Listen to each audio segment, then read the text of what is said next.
What's this? A letter for me. Welcome to another episode of Remember the Great Sports. Today I'm going to open 3 envelopes, and I am going to share those with you and talk about the players that we pull out. Not sure what sport we're going with today, so we're just going to have to find out. Alright, the first one is from former Atlanta Brave catcher Greg Olson on 1, 2, 3, and 4 on nice blue Sharpie. Mr. Olson was a Atlanta Brave in their early pennant run years. He was the catcher on the 91 Braves when they were in the World Series. He was also on the 92 and 93 team. He originally was drafted by the New York Mets. He did not make the major leagues until he was 28 years old. That just proves that somebody can be a late bloomer and still an impactful major leaguer. He spent his time with the Mets, never saw the majors with the Mets. He was granted free agency after the 1988 season, and he signed with the Minnesota Twins. He spent a couple years in the minors with the Twins. This proved to be his best move because in 1989, although he spent most of his time in the minor leagues, he did get an opportunity to play for the Minnesota Twins for 3 games. After the 89 season, however, the Twins did not retain his services, and this was where the story really gets neat. The Atlanta Braves signed Mr. Olson to be their backup catcher, more or less.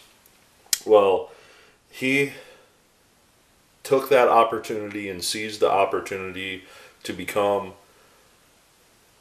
the catcher of the Atlanta Braves. And what I'm trying to say is, the 1990 season, he went from backup AAA 40-man roster catcher to 1990 becoming a Major League Baseball National League All-Star. So in 1 year's time, Greg Olson became an all-star from obscurity, which is a really neat thing at 29 years old. He appeared in 100 games for the Braves that year, batted .262 and only hit 7 home runs. However, he was a staple behind the plate on that great early 1990s Braves staff. In 1991, he returned basically as the full-time catcher. He won the job.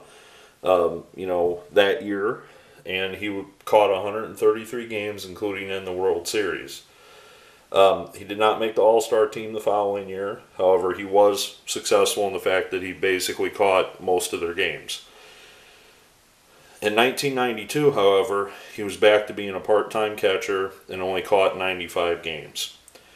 Now, one of the things that gets interesting with Mr. Olson was that in 1992, the reason that his season was cut short, I guess would be the best way to put it, was he was having a pretty decent season, and he had a collision at home plate, and it broke his leg, similar to what happened to Buster Posey. The only difference is Olson wasn't really able to recover from that injury.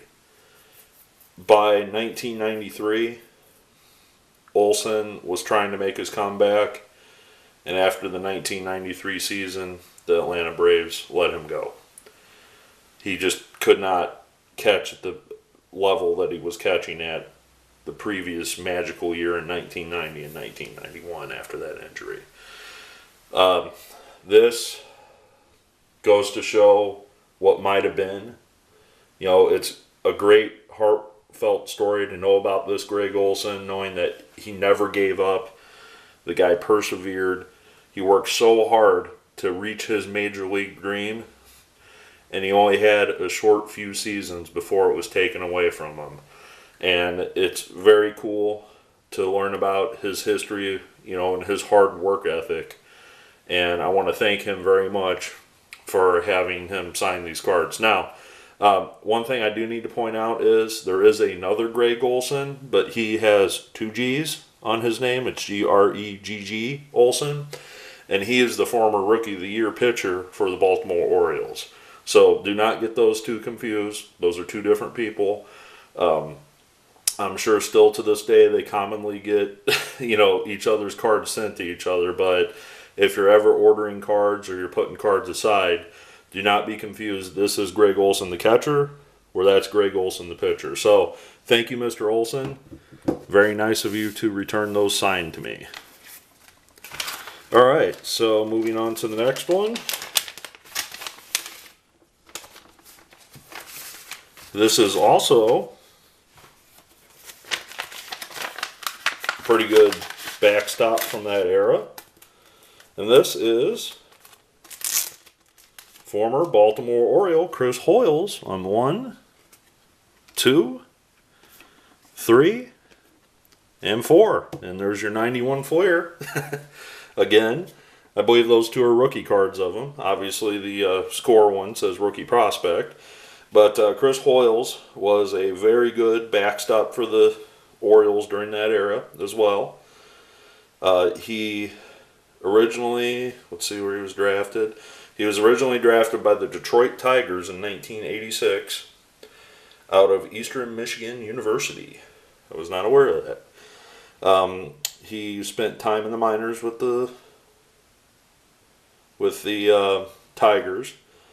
And let's see, he was traded in August of 1988 for a bunch of minor leaguers, basically. Oh, I'm sorry. For Fred Lynn. Okay. Traded by the Tigers with players to be named later to the Baltimore Orioles for Fred Lynn. So Fred Lynn was ending, towards the end of his career. So I guess the Orioles were looking to unload salary, so they traded Chris Hoiles along with some other minor leaguers, that never made it. I don't recognize their names at least, and that's how he became an Oriole. So he spent his entire major league career, that's major league, not minor league career, with the Orioles. He played a total of 10 seasons with the Orioles. And although not an all-star, he had some very, very good seasons, including in 1993 when he batted .310 and hit 29 home runs. How do you not make the all-star team doing that as a catcher? I'm not sure who the all-star was that year, but geez, how do you not make the all-star team batting .310 with 29 home runs? Now, I know obviously that would have been mid-season, but that was the peak of his career. It appears he did hit some more home runs after that. The year before he hit 20, 19, 25, 12, and 15 until he retired in 1998. So in total he had 151 career home runs. He never caught more than 127 games in a season.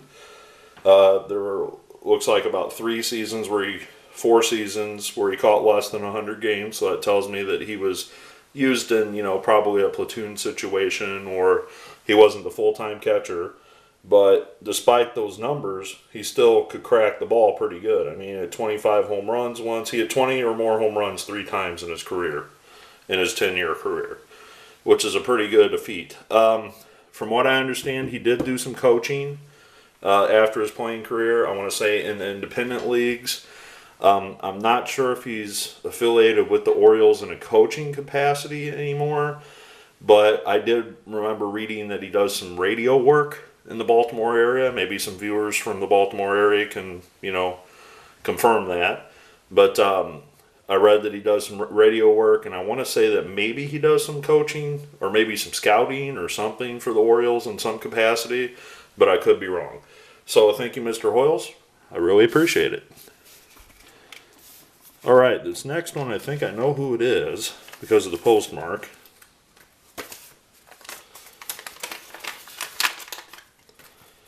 And it is indeed one of my favorite players, only because I actually saw him play, and I actually have met him in person at a card show. And it is indeed former New York Yankee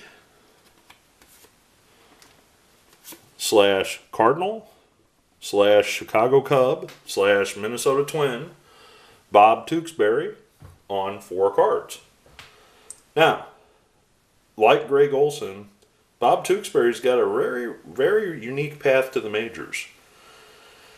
He wasn't a highly touted prospect. He was drafted in the 19th round. 19th round by the Yankees. So he never was, a highly touted number one overall pick or anything like that. He played at a small college in Florida. He also pitched at Rutgers and was discovered. Well, he was drafted, in the 19th round in 81, and he did not make the majors until 1986. So he has spent 5 full years in the minors. And finally, at the age of 25, the New York Yankees gave him a shot. Now, he didn't do horrible. He actually had a pretty good rookie season where he went 9-5, started 23 games, and had a 3.31 ERA. So that's pretty good for your rookie season. Well, the following year wasn't so great. I would assume that there were some injuries probably involved, because in 1987, he only had 1 win and 4 losses with a 6.75 ERA with 8 games pitched. The following 2 years weren't so great either. The Yankees decided to trade him during the 87 season. He started the season with the Yankees, and they decided to trade him to the Chicago Cubs, where he did not do well with them either, as he finished the 87 season with a 0-4 record with the Cubs. So with an overall record of 1-8. He was traded for, let's see here, Steve Trout is the main name, the former pitcher. And the Cubs had him back in 1988, where he only played in 1 game at the major league level, which is where I assume he probably spent most of the year in the minors. Well, this is where the story takes a turn. The Cubs outright released him, and the St. Louis Cardinals gave him a shot. He spent 1989 coming back, spending time in the minors, coming back from injury, and only appeared in 7 games for the Cardinals. So in 1990, he was part of the Cardinals' plans, and he became a starter and started 20 games for the Cardinals and spent 8 out of the bullpen. Well, you can progressively see he got a little bit better. The following year was also a so-so year. But in 1992, at the age of 31 years old, Tewksbury had the best year of his career. He went 16-5 with a 2.16 ERA for the Cardinals. He would follow up the next year with a 17-10 record for the Cardinals. So this tells me that the Cardinals were able to resurrect his career, and he worked with some good pitching, staff, coaches, or whatever within the Cardinals organization, and they turned him around. The Cardinals have been known to do that with a lot of players. Chris Carpenter comes to mind, most recently, and that's Chris Carpenter, the Blue Jay, not Chris Carpenter, the Cardinal draft pick. Chris Carpenter, before he came to St. Louis, was kind of a so-so pitcher. I mean, kind of like Tewksbury. He was kind of like, you're at that point of your life, about 28, 29 years old, and you're not really being effective. Well, the Cardinals got Chris Carpenter, and they turned his career around. I mean, you wouldn't even know who Chris Carpenter was if it weren't for his time in St. Louis. And the same with Bob Tewksbury. I mean, yes, he was a Yankee. He had a great year with the Yankees his rookie season. But if it weren't for his transfer to St. Louis, he never would have had the career that he had. Well, after he went to the Cardinals, he decided to sign as a free agent with the Texas Rangers. He only spent 1 season with Texas. Then he elected to go to the San Diego Padres for another season as a free agent at 35 years old. He had a .500 record that year, but despite that, the Minnesota Twins signed him to a 2-year contract, and he spent the 1997 and 98 season with the Twins, and unfortunately he did not have a winning record. At the age of 37 years old, Bob Tewksbury retired from the Minnesota Twins. Fast forward to modern time. Tewksbury has written a couple books. He's written about the mental skills and the challenges of being a minor leaguer and a major leaguer. He has actually turned his authorship into a career. He worked as a mental skills coach last year for the Boston Red Sox, and I have read online that the Chicago Cubs have now hired him as a mental skills coach.